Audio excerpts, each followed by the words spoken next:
À l'est du Caire, la petite ville de Kerdassa contemple les pyramides. Le Nil coule à une dizaine de kilomètres de là, mais les habitants souffrent du manque d'eau. Pour faire du thé à la maison, impossible d'utiliser l'eau du robinet. Dans la région, elle n'est pas potable. On ne reçoit l'eau potable que le matin, pendant 2 ou 3 heures. On doit se réveiller tôt pour stocker l'eau nécessaire à la cuisine.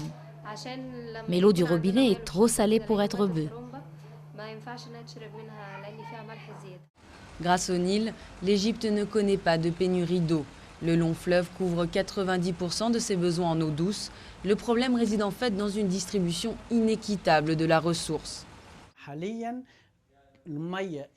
La quantité d'eau dont dispose l'Égypte actuellement suffit aux besoins des 82 millions de citoyens, voire même plus. Mais selon moi, un quart de la population égyptienne n'a pas accès à l'eau potable.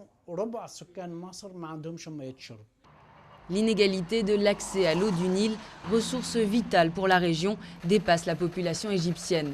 Aujourd'hui, l'Égypte est le principal bénéficiaire du débit en eau du fleuve, une suprématie qui date d'un traité de 1929. Le 14 mai dernier, Éthiopie, Kenya, Rwanda, Ouganda et Tanzanie, des pays en amont du fleuve, ont signé un accord séparé pour un partage plus équitable des eaux du Nil. Un accord vécu en Égypte comme une condamnation à mort du pays, un pays baptisé don du Nil depuis l'Antiquité. Avec l'augmentation du taux de fécondité et des naissances, l'Égypte souffrira de pénurie d'eau en 2025, et cela même sans toucher aux quotas des pays en amont du fleuve.